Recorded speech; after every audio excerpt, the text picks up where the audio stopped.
Okay, today I apologize in advance because this is going to take a while. 1863 is a really important year. There are major turning points, pivotal year, turning point of the war in the East at the Battle of Gettysburg, turning point of the war in the West, the Battle of Vicksburg.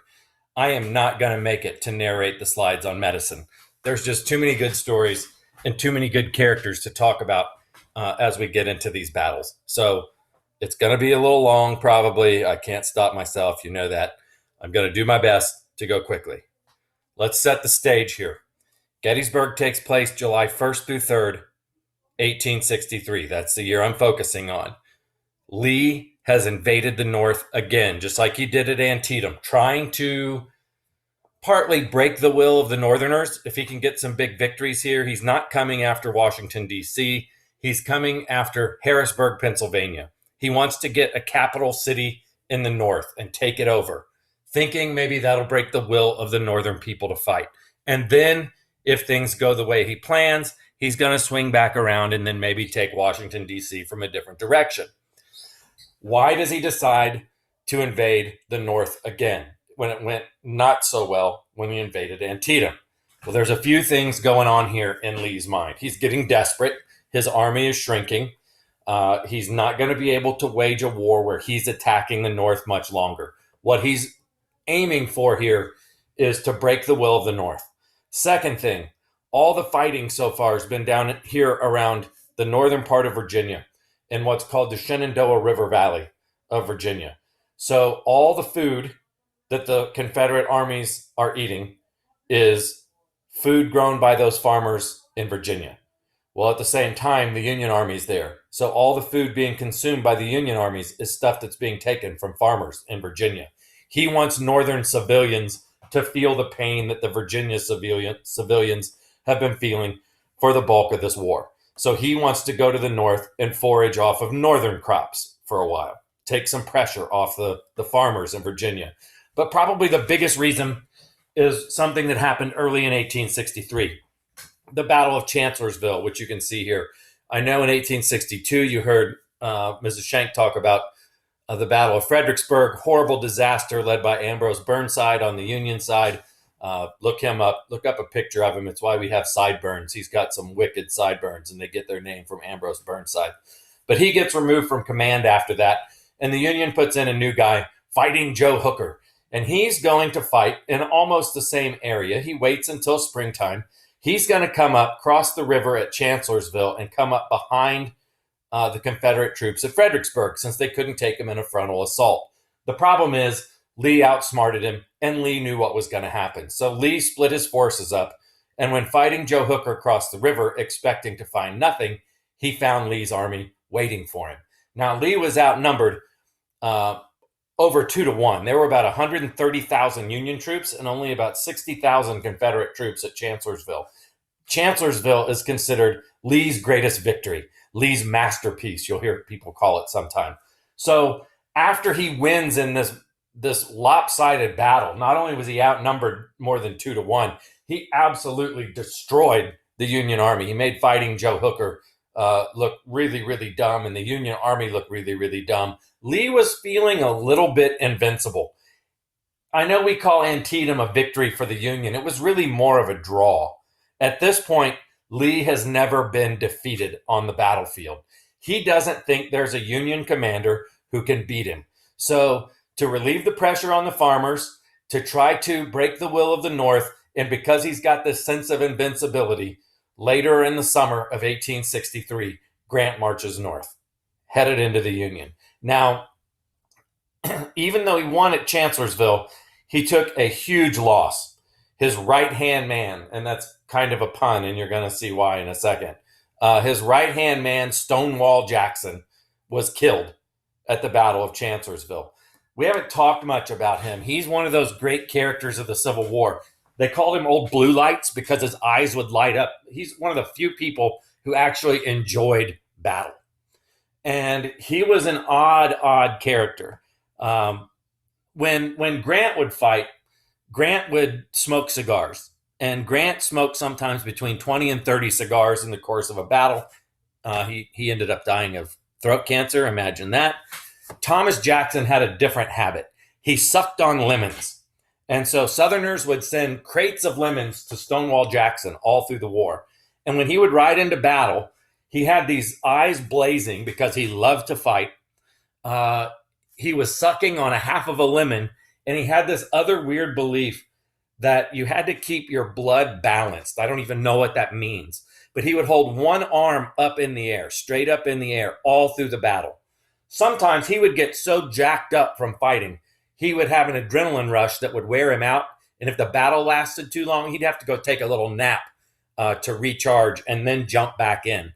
But once he got an army on its heels, he didn't stop. And at Chancellorsville, he was so dominant over the Union troops. He drove them off the battlefield, and he was pushing. And then he realized about nightfall that he was way out in front of his own army. So he turns around to ride back into his camp. The pickets, the guards at the camp, yell to him to stop. I don't know if he didn't hear him or thought they should recognize him, but he didn't stop. And his own men opened fire on him and his officers who were riding back into camp. And he got shot in the arm. His arm had to be amputated, and they actually buried it and put a tombstone up. You can see the tombstone for the arm of Stonewall Jackson. There are people who go there on the anniversary of the Battle of Chancellorsville and camp out and light candles and have a vigil for the arm of Stonewall Jackson. What eventually happens is that wound, like so many wounds during the Civil War, it got infected, and he developed a case of pneumonia from that infection, and Stonewall Jackson died about a week later, and the rest of his body is buried somewhere else. But as Lee is marching into Gettysburg, marching into the North, he's marching into the North without his most trusted officer. So that's a big disadvantage for him. I mentioned that Gettysburg is called the turning point of the war in the East. It's at this point where we historians can look back and see Lee had very, very few options. Up to this point, the war was kind of in limbo, I guess. It was in limbo. Nobody knew who was going to win. And I'm not going to say everybody knew after this the Union was going to win, but as historians, we can look back and see this is the moment where the Union gains a huge advantage over the Confederates. It's the bloodiest battle of the war, over 52,000 casualties here at the Battle of Gettysburg. And let's make sure we know what casualties are. Casualties are killed, wounded, or captured. That's not just deaths. It's killed, wounded, or captured. And sometimes we count missing in there as well. So what's going to be the effect of this? We get Lincoln's Gettysburg Address, which is going to rededicate the Union to the fighting. Lee has to retreat. So the second time he invades the North, he's repelled. It doesn't break the will of the Union. It actually strengthens the will of the Union. It also crippled his army so much, he was never going to be able to go on offense again. He wasn't going to be able to go and attack the Union army anymore. The best he could hope for was to hold out long enough that the North got tired of fighting, like George Washington did to the British, or that maybe in the election of 1864, Abraham Lincoln would lose. Those were the two options at this point for the Confederates to win the war. It wasn't going to be by going head-to-head against the Union, attacking them, and defeating that army. He was too weakened after this. So let's look and see what happened at Gettysburg. It was kind of an accident that they fought here. Neither side really wanted to fight in Gettysburg. Lee, when he brought his army across, he actually split them up into 5 or 6 groups. They were foraging off the land. They didn't really know where the Union army was, and the Union army didn't really know where they were.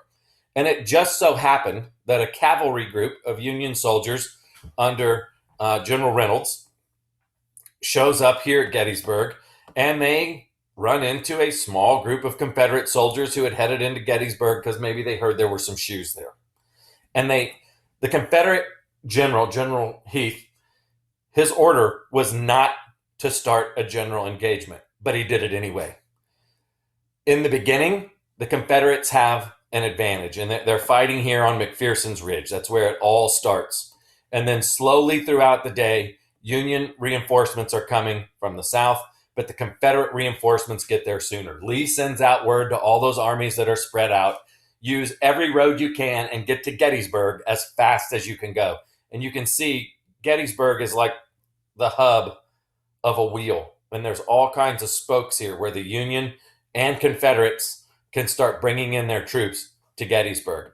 Well, he holds the ground. Reynolds holds the ground long enough. Or sorry, it's Buford actually who starts here. Buford is the cavalry commander who starts here. Reynolds comes up as reinforcements, but he's killed within minutes of arriving, and Abner Doubleday takes over. And they fight as well as they can, but they can't hold that ground. They're outnumbered. So they retreat back through the town of Gettysburg to the highest point of land in the area, Cemetery Hill and a place called Culp's Hill. And by the time the fighting is done at the end of the day, the Union is going to hold the highest, best ground, even though they're outnumbered. What happens during the night is more and more and more Union troops start to show up. The Confederates got there first, but the Union has more by the end of the first day. Fighting went on for Culp's Hill all through the night. And the Confederates just couldn't take that ground. It was too well defended. So this is what it looks like by the end of the day. By the end of the day, you can see this line starting to form on Cemetery Ridge, Cemetery Hill, and Culp's Hill, and the Confederates starting to surround them and really amassing their forces on this ridge over here called Seminary Ridge.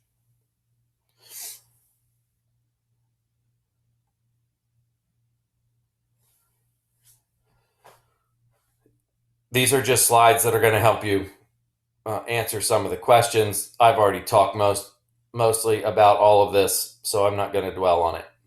Let's start day two. This is what day two looks like in the beginning. The Union, you can see, has a lot more troops. They've got them strategically located here on Cemetery Ridge, Cemetery Ridge, Cemetery Hill, and Culp's Hill.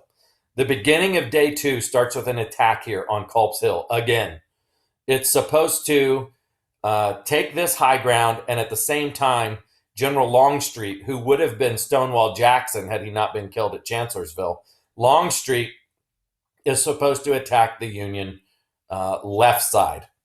And at the time, this little hill was completely unoccupied. Now, the original plan was for the Union line to be all the way across here to Little Round Top. But this Union general, Dan Sickles, decided, without asking General Meade if he should, he decided this was better ground, and he moved his men out here. You can see where he can get attacked from multiple different directions, and he's left the Union left flank really in jeopardy.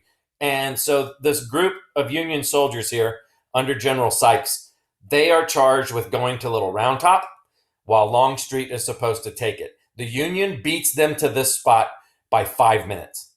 5 minutes changes the course of this battle and maybe the course of the war in the United States and the world as we know it. The Union beats them to Little Round Top, but they still aren't very well entrenched.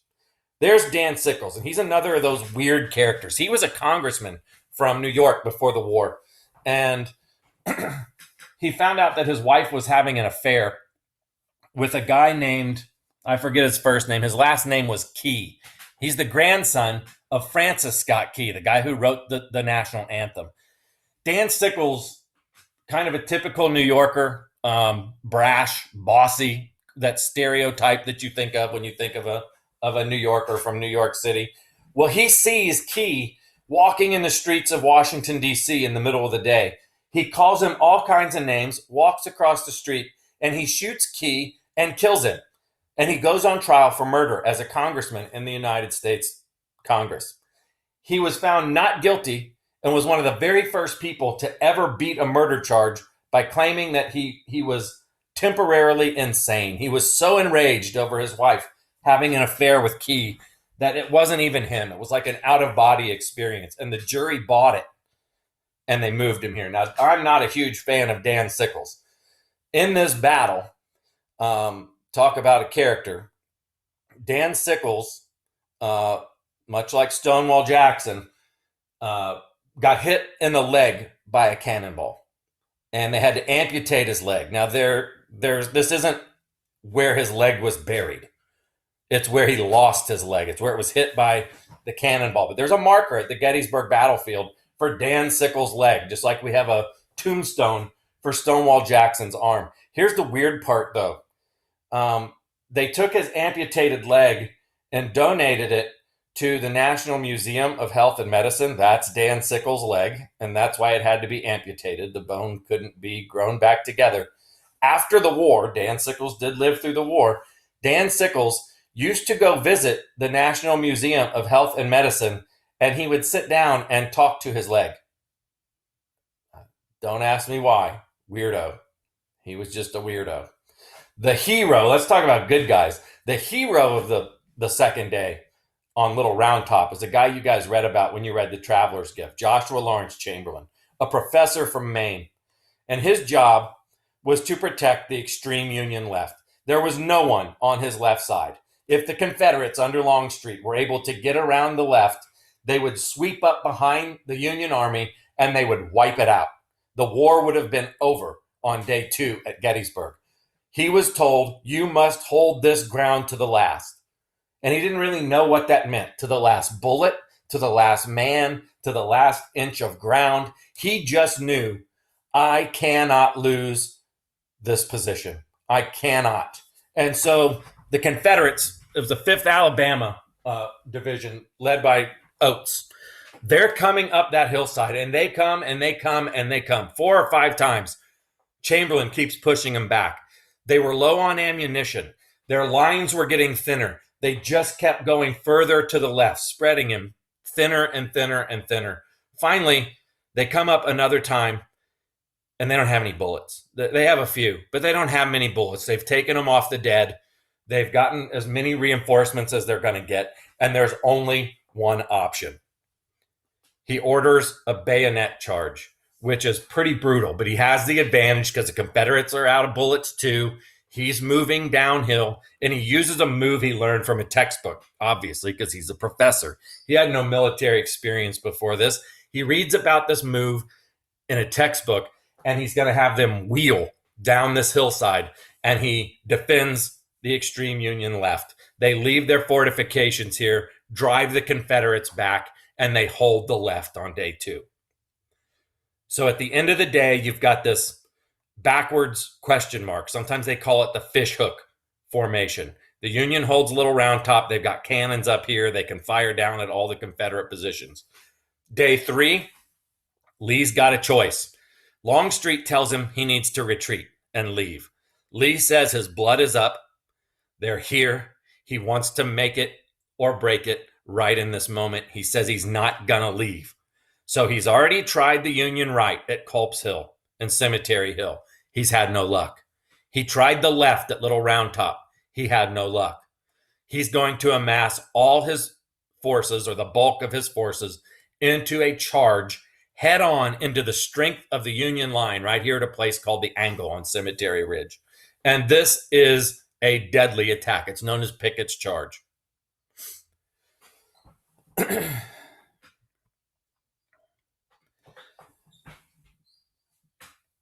Every officer in Pickett's division is killed or wounded. Lee withdraws. This is the end of the Battle of Gettysburg, and Meade does not counterattack. And you see the question here. Is this another lost opportunity for the Union? Why didn't Meade follow up? Lincoln asked Meade, why didn't you follow up? But when you think about it, he almost lost on day 1. He almost lost on day 2. And he almost loses here on day 3 when Pickett makes this charge. His army was as beaten up and bruised as the Confederates. Yes, it was on his high ground, but he had held that high ground. He had driven the Confederates off the battlefield. If he attacked, he was going to leave that high ground and maybe attack at a place where Lee would choose, and he could have possibly undone all the positives of Gettysburg. But I want you to see some pictures of what was happening here. Union on Cemetery Ridge, Confederates on Seminary Ridge. So this is a picture at the bottom of the Confederate view. This is a picture of the Union view, and I've got some better ones here. Again, this is Pickett and Pettigrew. Their goal is to march almost a mile across this wide open space towards that copse of trees, is what they called it. And all along the way, as soon as they come out from this woods where I'm taking this picture from, the Union cannons are going to be able to fire at them. The Union soldiers, the infantry, they're going to be behind stone walls, laying down under cover. And when they get close enough, they're going to be able to fire at the Confederates, and the Confederates really aren't going to be able to fire back and hit them. To try to soften the Union line, the Confederates fire cannons for 3 straight hours. But because of the layout of the land, they're firing across here, and most of the cannons are going up and over the hill where there are no soldiers. And that 3 hours of cannon fire does nothing to weaken the Union position. This is the view of the Union soldiers. I'm standing at the statue of Meade on the Gettysburg battlefield, taking a picture, looking across. They have the statue of these two men facing each other in this iconic pose for the 3rd day of the Battle of Gettysburg. So that's Lee as seen from the statue of Meade. And this is where the Confederate soldiers are going to come from. They're going to come out of these woods and across this field. The Union soldiers are laying behind the stone wall. Each of these stone pillars marks where a Union division is. So there's a Union division here, a Union division here, here. They're laying down. As soon as those Confederates get to this rail fence, they have to stop and climb it. So they're sitting ducks. They're only about 25 or 50 yards away from these sharpshooters laying down behind the cover of stone walls, and they are just annihilating those Confederate troops as they're making this charge. And the Union has cannons. And so when they get to this stone wall or rail fence and this rail fence, again, they have to stop and they face Union cannon fire. This is the view from a Union cannon. And you can see the North Carolina troops got this close to breaking the Union Army. The original Union line was here. They broke through that rail fence and made it this far.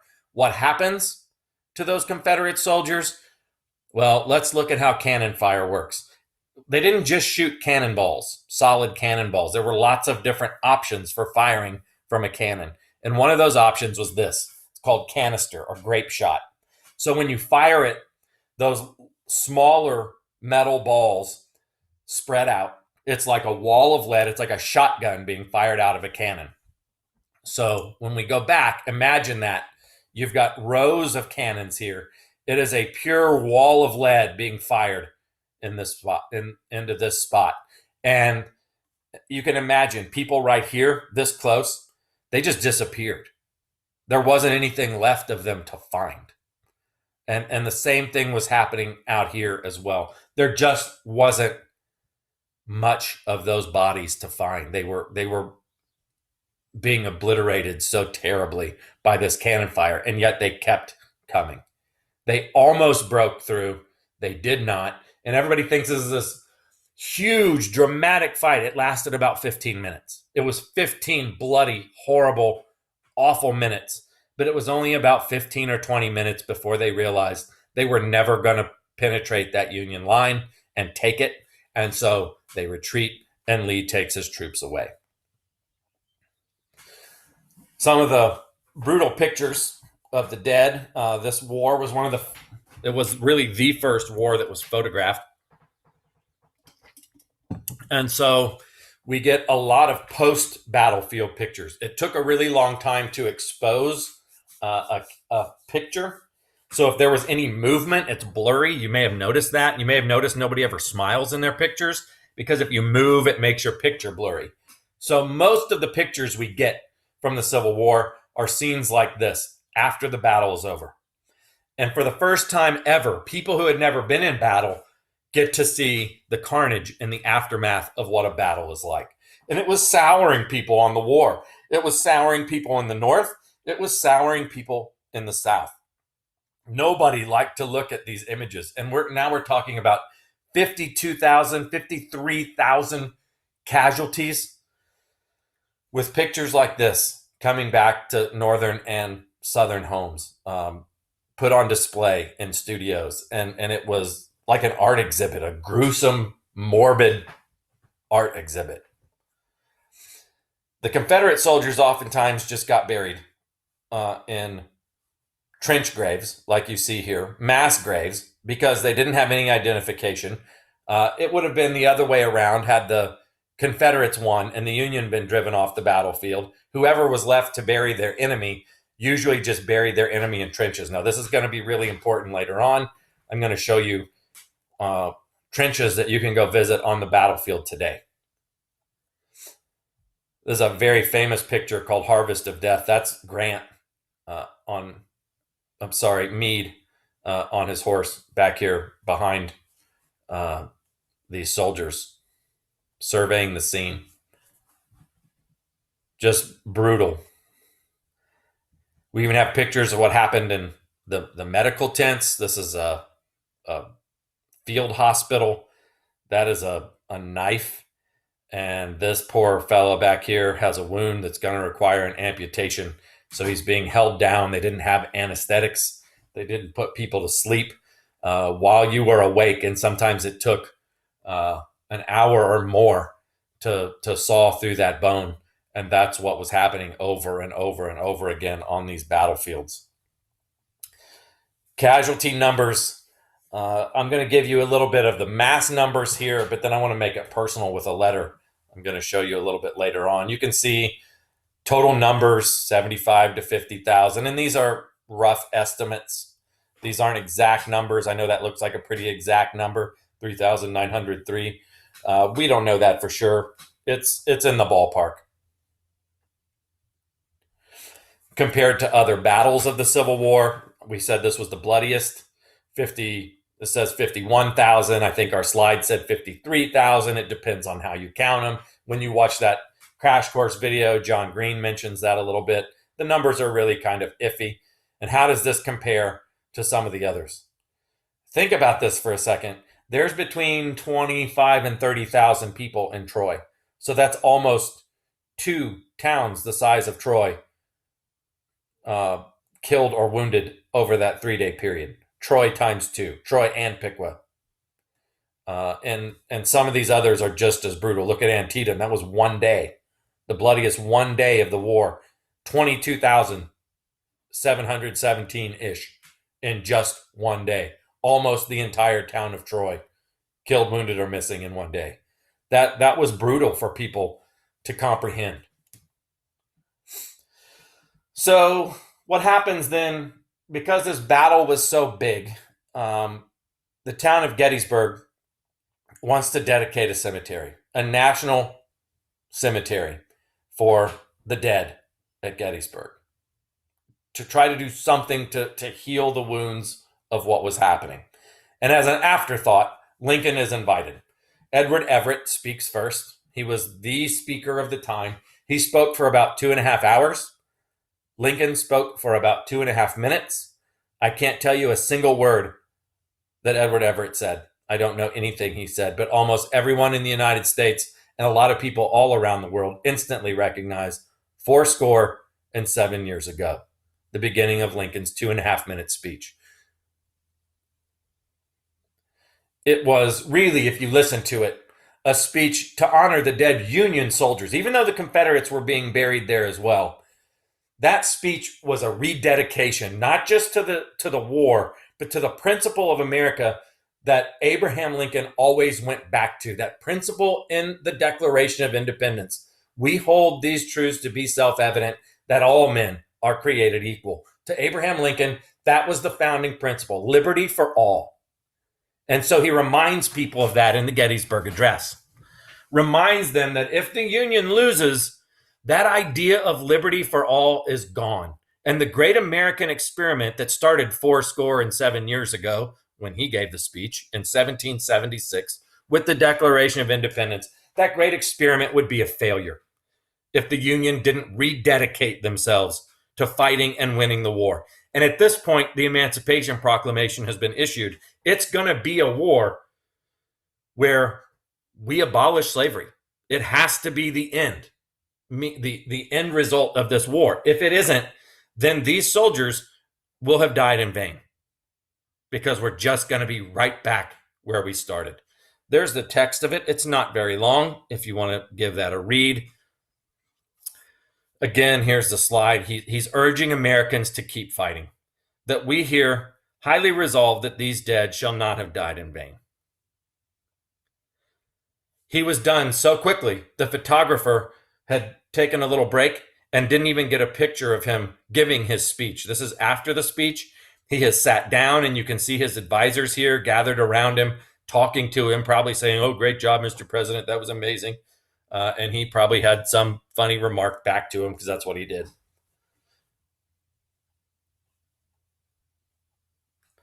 So I told you those Confederate soldiers were often buried in pits. All around the battlefield, if you know where to look, you can find these burial pits. When that cemetery was dedicated, those bodies were dug up and taken to the cemetery, even the Confederate dead. And so this is a professor of mine standing in one of those burial pits, reading us a letter. I told you I was going to make it personal. This is something I don't always take the side of Confederates because I don't care for their cause, and I think they were wrong. But it's a very touching letter. This is right below Culp's Hill. It's a letter from a guy named John Futch. And John Futch's brother, Charlie, John and Charlie had fought through the entire war together, side by side. Charlie died at Gettysburg. He died at the base of Culp's Hill. Perhaps maybe even he was one of the soldiers that was buried in that pit where my professor was standing. There was a lot of pressure from home on John Futch to come home. It was very hard on his wife and his mother, who he had left behind. And now they know that Charlie is gone. Charlie has passed, and they want to know what happened. It was an obsession during the Civil War. How did they die? Did they die a manly death? Did they die a good death? Did they die a death where they were praising God so that they could go to heaven? Or was their death somehow in vain? So John Futch writes this letter back to his mother and his wife in North Carolina. I'm going to read it to you. It's very powerful. You expressed a desire to know the particulars of Brother Charlie's death. I will endeavor to give them to you as well as I can. When our regiment charged the enemy's entrenchments on the near Gettysburg, Pennsylvania, on the night of July 3rd, he was wounded on or near the top of his head. It did not pass through the brain, but I think it must have bruised them, as he did not speak after he was hit. He was lying down loading at the time. I carried him out. He seemed anxious to talk to me, but could not. He lingered till about 2 o'clock on the 3rd when he died. I remained with him from the time he was wounded until he died. We buried him on the night of the 3rd. Only God knows the bitter anguish this sad bereavement sent thrilling through my sad heart. It seems hard to part forever from those our heart treasures, but the Lord's will be done. Let us put our trust in him. He alone can comfort the grief-stricken soul and bind up the broken heart. He held his brother all through the night and was with him when he passed.